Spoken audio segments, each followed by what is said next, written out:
영국의 세계적인 축구 명문 팀 중에 맨체스터 유나이티드라고 하는 팀 여러분 다 아실 거예요.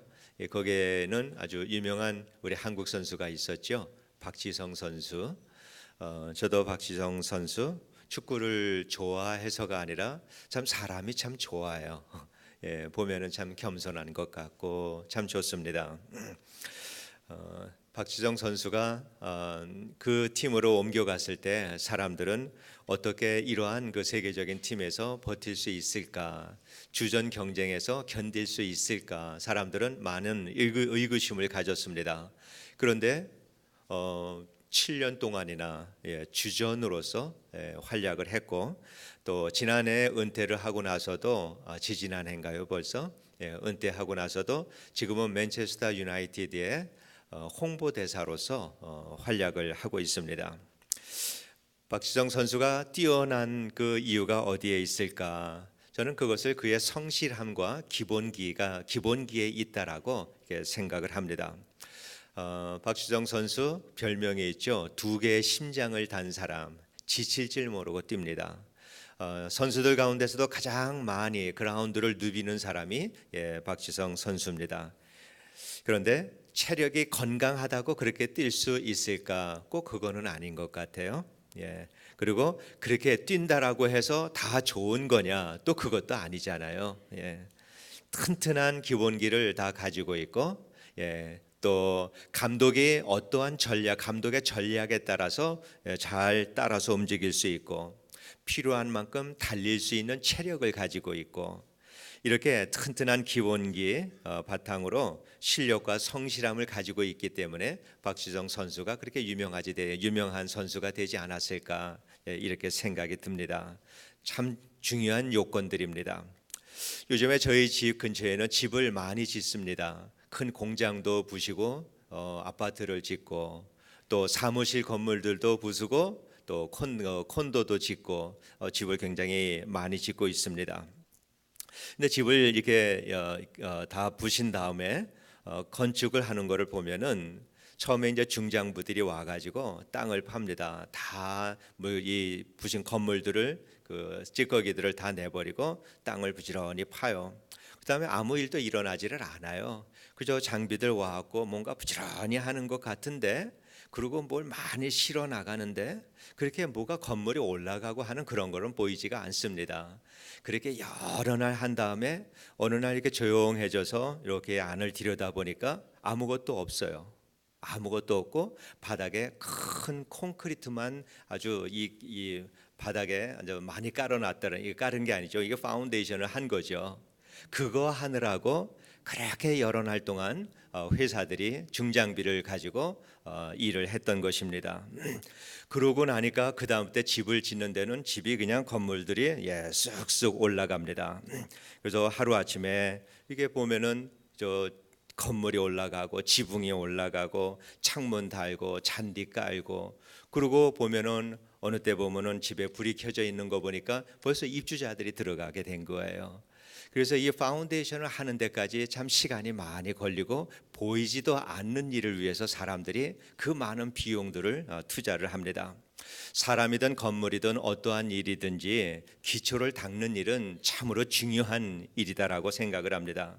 그 일은 눈에 보이지도 않고요. 시간이 많이 소요가 되고 오래 참아야 되고, 그리고 무엇보다도 성실해야 합니다. 그렇게 기초를 잘 닦고 나야지 건물은 튼튼해지고 사람은 실력이 자랍니다. 우리 신앙인도 마찬가지라고 생각을 합니다. 복음에 대해서 우리가 기본적인 실력을 잘 갖추고 있어야지 성경을 읽을 때 그 성경을 통해서 믿음이 자라게 됩니다. 기초를 우리가 잘 닦아야 합니다. 집을 지을 때 기초가 중요한 것처럼 또 중요한 것이 있습니다. 그거는 그 단단한 기초 위에 또 튼튼한 뼈대를 세우는 일이 대단히 중요합니다. 뼈대를 튼튼하게 세워야 큰 바람이 불어도 넘어지지 않고, 또 이렇게 캘리포니아에 있는 이 지진대에 있는 그 집들은 이렇게 기초가 든든하고 뼈대를 튼튼하게 세워놔야지 지진의 집안이 갈라지지를 않습니다. 성경에는 성경 전체를 지탱하는 뼈대가 되는 말씀들이 있는데, 이 말씀 중에 하나가 오늘 우리가 읽은 본문의 말씀입니다. 우리가 이 본문의 말씀을 별명을 지어서 지상명령이다라고 하는 이러한 이름으로 우리가 알고 있습니다. 이제 조금 있으면은 여름이 시작이 되면은 이제 교회들마다 단기 선교 많이들 갑니다. 앞으로 이제 한 두세 달 동안에는 오늘 우리가 읽은 이 본문 말씀을 여러분 많이 듣게 될 것입니다. 선교 나가는 사람들마다 이 말씀을 묵상하고 이 말씀으로 또 설교를 듣고 그런 것을 보게 됩니다. 그런데 사실은 이 말씀이 선교에 대한 말씀이 아니라 교회에 관한 말씀이다라고 하는 사실을 우리가 이해를 해야 합니다. 선교는 그 안에 포함된 말씀입니다. 그래서 이 본문은 교회 전체의 기능에 대해서 말씀하는 것이다라고 우리가 이해를 할 수 있습니다.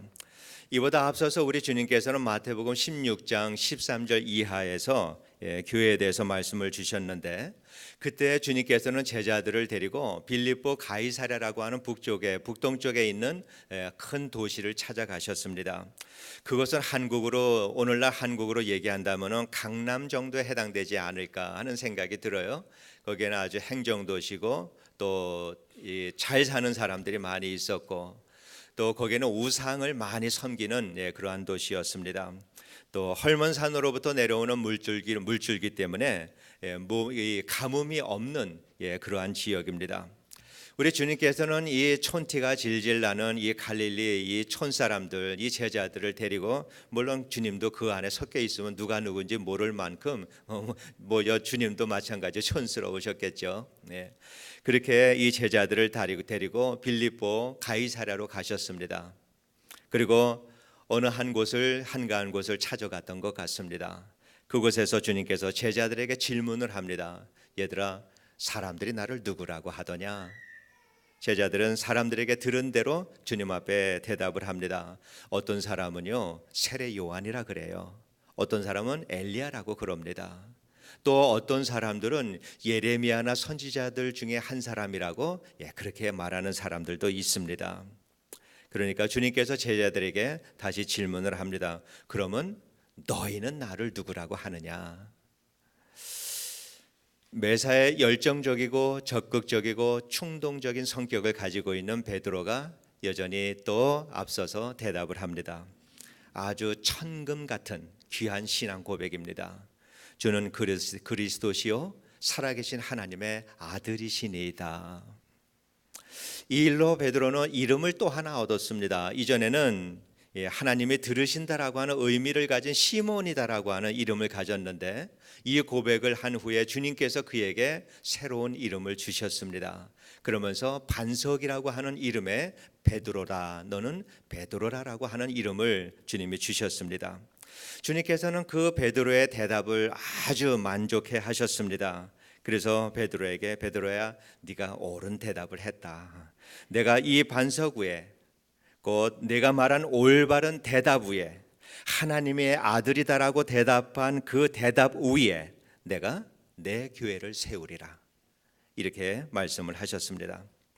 그런데 이렇게 위대한 주님의 그 축복을 받은 이 베드로가, 그리고 그 말씀을 들은 제자들이 그 말에 대해서 어떻게 생각을 했을까, 그리고 어떻게 반응을 했을까? 주님 할렐루야, 아멘, 주님의 뜻이 이루어지기를 원합니다, 이렇게 고백을 했을까? 아니면은 베드로도 정말 이 가문의 영광입니다, 하나님 앞에 감사하고 영광을 돌렸을까? 베드로뿐 아니라 제자들은 그렇게 했을 거예요. 뭐를 세우겠다고요? 주님 지금 뭐라고 그랬죠? 교회라고요? 그게 뭐죠? 알 리가 없죠. 그 사람들이 주님께서 이 제자들에게 교회를 세우겠다라고 했는데 이것이 얼마나 영광스러운 일이다라고 하는 것을 제자들이 알 리가 없습니다. 주님께서 이때 제자들에게 처음으로 교회를 세우겠다라고 하는 이 말씀을 주셨습니다. 그러니까 교회라고 하는 것은 무엇인가? 주님이 직접 세우시는 어떤 것, 이것이 교회입니다. 주님이 말씀하시는 이 교회는 베드로가 고백한 주는 그리스도시요 하나님의 아들이시니이다라고 하는 이 말씀처럼 주님 위에 세워진 것, 이것이 교회입니다. 주님은 교회를 세우시는 분이기도 하고, 그리고 교회의 반석이 되는 분, 또 교회의 머리가 되시는 분, 이분이 주님이십니다. 그렇기 때문에 이 세상의 교회들은 악한 세력들이 교회를 얼마든지 흔들 수가 있지만은, 그러나 주님의 몸된 교회는, 주님의 머리가 되시는 교회는 아무도 흔들거나 무너뜨릴 수 없다라고 하는 것입니다. 주님이 곧 교회이시고 또 주님이 곧 반석이시기 때문에 세상의 누구도 이 주님의 몸된 교회는 흔들 수가 없습니다. 그래서 마태복음 16장 13절 이하에 나오는 이 말씀은 교회의 기초가 된다, 이렇게 말할 수가 있습니다. 그리고 교회의 틀, 교회의 그 기초 위에 세워지는 교회의 뼈대가 되는 그 말씀이 오늘 우리가 읽은 본문의 말씀입니다. 우리가 이 말씀을 참 잘 이해하는 것이 참 중요하고요. 그리고 성경을 이해할 때는 그 단어가 사용된 순서대로 이해하는 것 또한 때로는 대단히 중요한데, 오늘도 그 순서대로 이해하는 것이 참 중요합니다. 바울이 편지에 닿았을 때 보면은, 안부할 때 보면은 맨 앞에다가 뭐라고 쓰냐면은 예수 그리스도의 은혜와 평강이 너희에게 있을지어다, 이렇게 인사를 합니다. 아주 중요한 인사입니다. 은혜와 평강, 순서가 바뀌지를 않습니다. 왜? 평강은 은혜로부터 오기 때문에 그랬습니다. 그래서 바울은 항상 그 말로 안부를 합니다. 주님께서는 너희는 가서, 세상에 가서 복음을 전하고, 이러한 여러 가지 명령을 하시기 전에 주님께서 하신 말씀은 하늘과 땅의 권세를 주셨다라고 하는 것을 먼저 말씀을 하고 있습니다. 하나님께로부터 받은 권위가 그 안에 있다라고 하는 거고, 교회에는 반드시 있어야 되는 것이 이 권위다라고 하는 사실, 이거는 정말 교회로서의 필수적인 교회가 가져야 될 조건이다라고 하는 것을 우리가 이해를 해야 합니다. 그리고 그 권위는 우리 주님 자신이 그 권위이고, 그렇기 때문에 모든 성도님들은 그 권위 아래 우리는 다 복종해야 합니다. 그래서 교회에서는 어느 누구라도, 정말 어느 누구라도 이 권위를 주님 대신으로 취하는 사람이 없어야 합니다.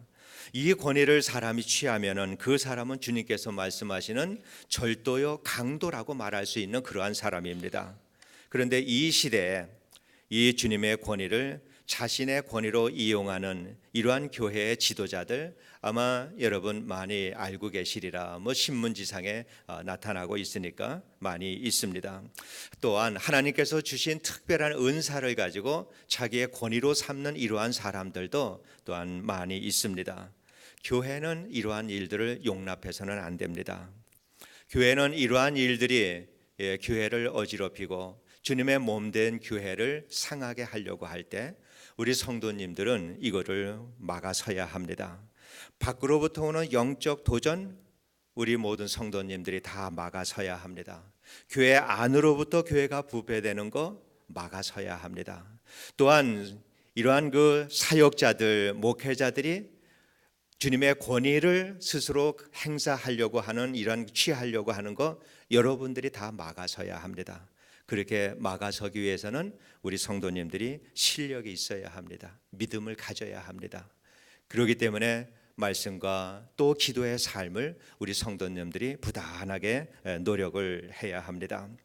교회에서 권위를 가지신 분 오직 우리 주님 한 분밖에 없어야 합니다.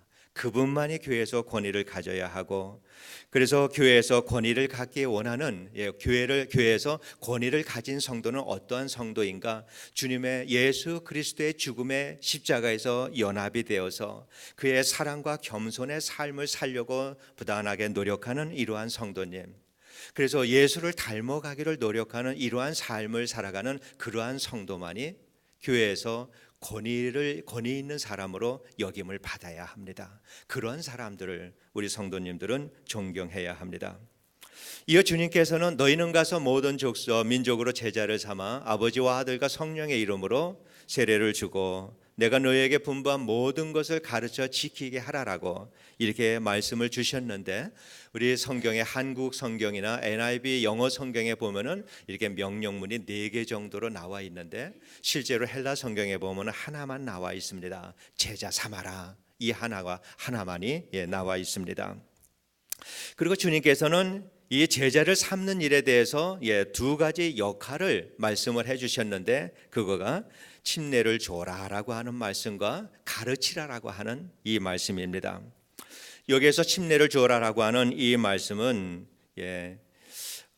성부, 성자, 성령 이 삼위가 하나로 늘 사랑으로 하나가 되는데 그 삼위의 교제권 속으로 들어가서 그분들의 함께 하나님의 자녀로서 교제하는 삶을 살아갈 수 있도록 하라라고 하는 말씀입니다.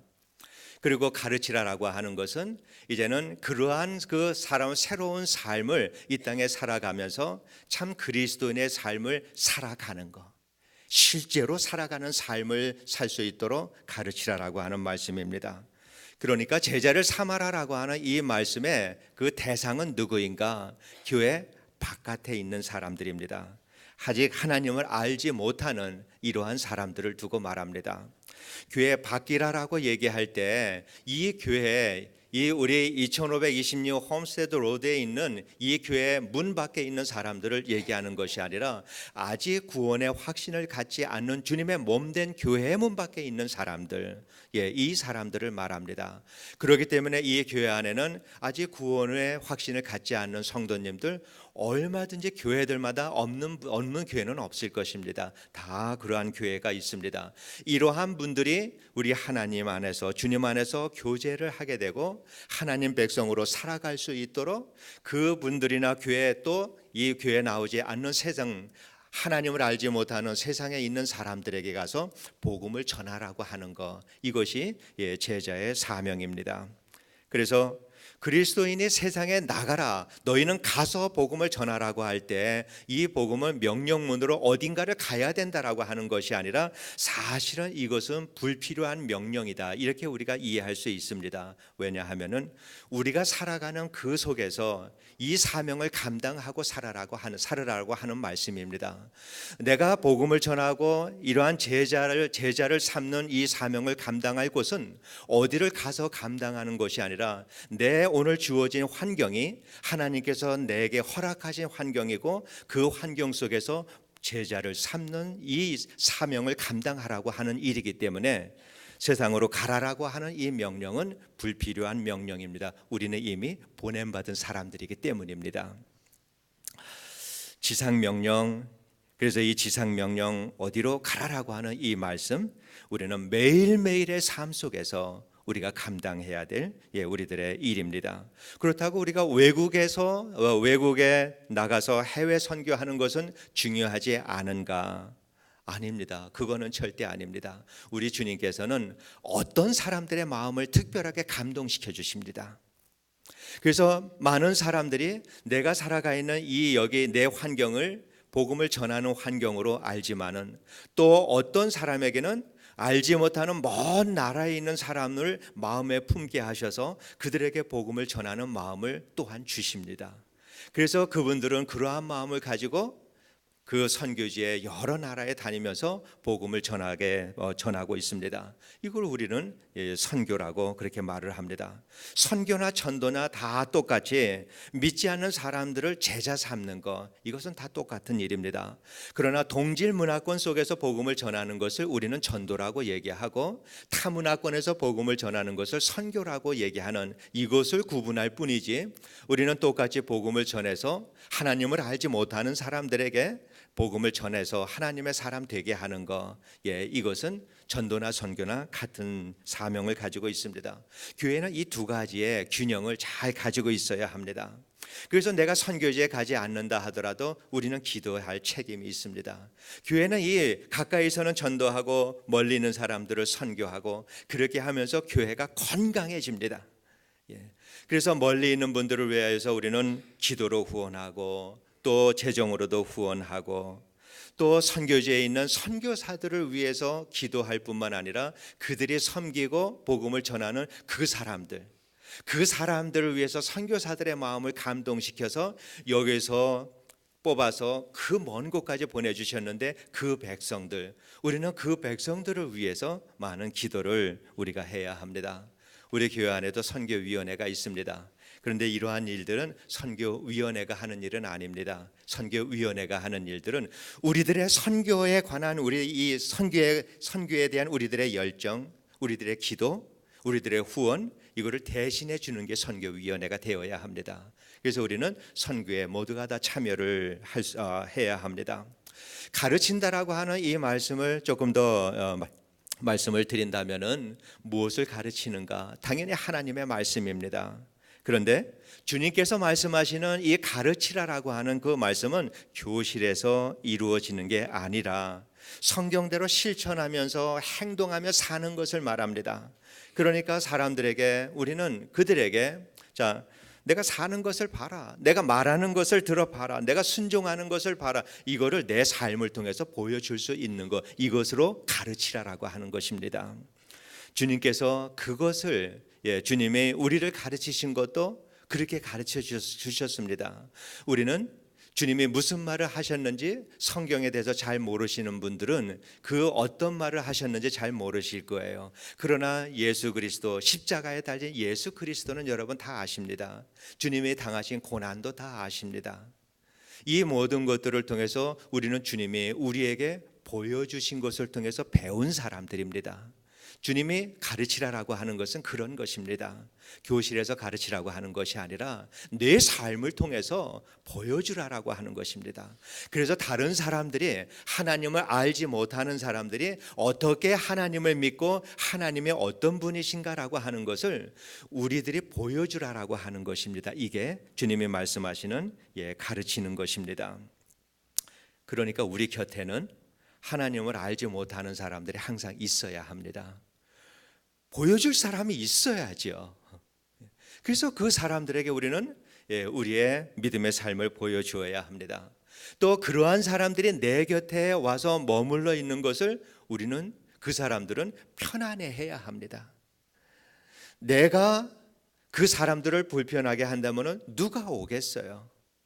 우리는 사람들이 내 곁에 편안하게 머물 수 있도록 내 자리를 정돈하고 내 자리를 내어주는 이러한 삶을 우리는 살아야 합니다. 그리고 그 사람들에게 우리는 예수 믿는 이 복음에 실천하며 이 순종하며 살아가는 이 삶이 어떠한 것인지 우리는 그들에게 보여주어야 합니다.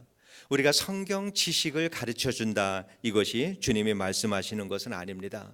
우리는 가르쳐 주어야 되는데, 그리고 필요에 따라서 하나님의 말씀을 가르쳐 주어야 되는데, 이 모든 것들은 저 사람이 이전에는 없었던 행동을, 새로운 행동을 끌어낼 만한 이러한 것을 우리는 가르쳐 주라고 하는 것입니다.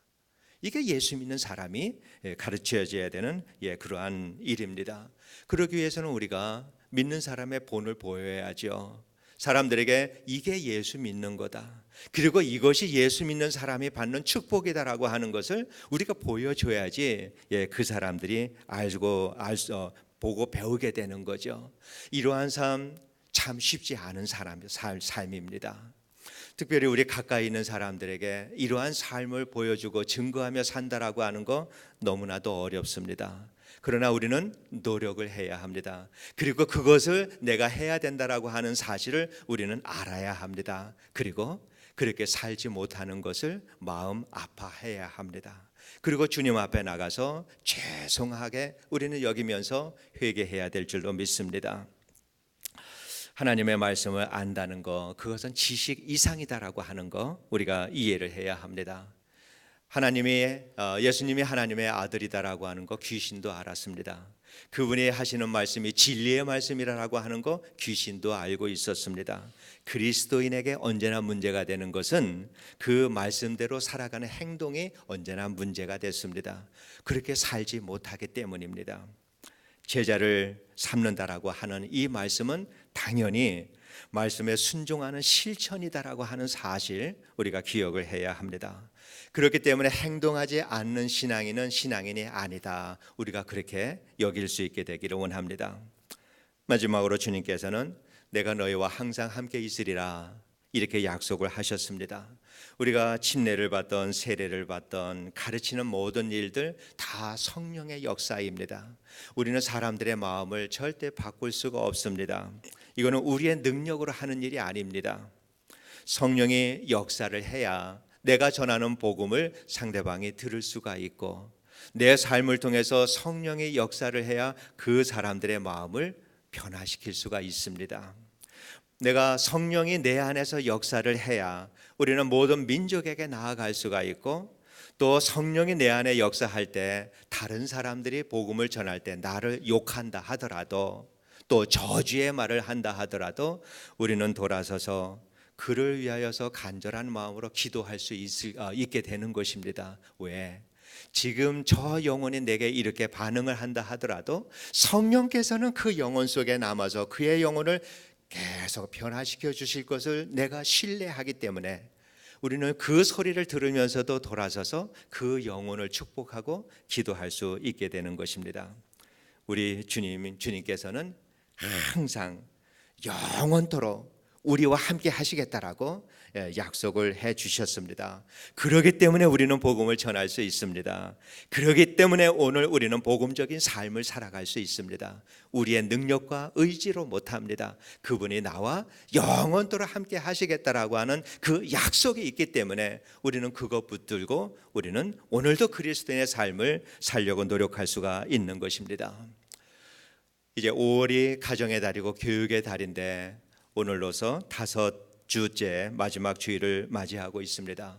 그래서 이 가정의 달을 마무리하면서 교회의 기초, 그리고 교회의 뼈대, 또 교회의 기능에 대해서 생각해 보면서 교회를 우리가 잘 알아야 가정이 바로 세워지고 우리 교회가 건강하게 세워지고 우리들의 믿음이 건전하게 성장한다라고 하는 이러한 그 생각 때문에 오늘 이 말씀을 여러분께 전하고 있습니다. 마태복음 16장에서 주님께서 베드로에게 이렇게 복을 주십니다. 내가 복이 있다. 그런데 이 주님이 주신 복이 어떤 복일까? 주님이 베드로에게 주신 이 복은 교회가 주님 위에 세워지고 주님이 곧 교회라고 하는 이 사실을 아는 게 복입니다. 이것이 복입니다. 그래서 성도들의 가정의 이 복은 교회를 통해서 가정으로 흐르는 것입니다. 개인의 복도 마찬가지로 교회를 통해서 여러분의 개인적인 복으로 이렇게 흘러 들어가는 것, 이것이 하나님께서 준비해 놓으신 축복의 질서다라고 하는 사실을 여러분이 이해를 해야 합니다. 그래서 우리는 먼저 주님의 몸된 교회를 잘 섬겨야 합니다. 주님의 몸된 교회를 섬기라고 하니까 주님의 한빛교회에다가 또 헌금도 많이 하고 여기에 출석을 열심히 하고 그거는 교회의 성도의 이렇게 책임이고 의무니까 여러분이 하셔야 되는 일이지만은, 그러나 주님의 몸된 교회를 섬긴다라고 하는 것은 여러분의 사는 곳에서, 여러분의 일하는 곳에서, 여러분이 함께 만나고 또 교제하는 그 모든 사람들 속에서 끊임없이 주님의 제자가 되어서 제자 삼는 일을 하는 것입니다. 이것이 주님의 몸된 교회를 세워나가는 일입니다. 사람들에게 말씀대로 실천하며 살아가는 거 보여줘야 되고요, 또 그들에게 복음을 말을 해줘야 합니다. 우리 주님께서는 이렇게 우리들을 모아서 한 자리에 이렇게 앉아서 예배를 드리게 해주신 이것도 서로 사랑하고 섬기고 격려하고 기도하고 동역하고 이렇게 하면서 영적인 훈련을 하라라고 하는 것입니다. 여기에서 우리가 정말 진심으로 사랑하고 이 훈련을 한 다음에 흩어져서 엿새 동안 세상에 돌아가서 세상에서 살아가는 동안에 우리가 만나는 그 모든 사람들 사랑하고 섬기고 그들을 위해서 봉사하며 살라라고 하는 이 일을 여기에서 우리는 훈련을 하는 것입니다. 그래서 교회에서 사랑하고 섬기고 이 헌신하는 이 모든 것들, 이거가 우리는 여기에서 쌓여져서 이 마음속에, 우리들의 마음속에 교회에 와서 예배를 통해서 교제를 통하여서 또 봉사하는 것을 통해서 내가 내 마음을 채우는 것입니다. 내 마음을 사랑으로 채우고 섬김으로 결단하고 또 섬김을 이 헌신하는 이 모든 일들을 통해서 하나님의 은혜가 내게 임하고 잔뜩 하늘의 것을 채워 가지고 세상에 흩어져서 여러분의 삶의 현장 속에서 그리스도인답게 살아가는 것, 이것이 우리가 이곳에 모여서 예배를 드리는 이유다.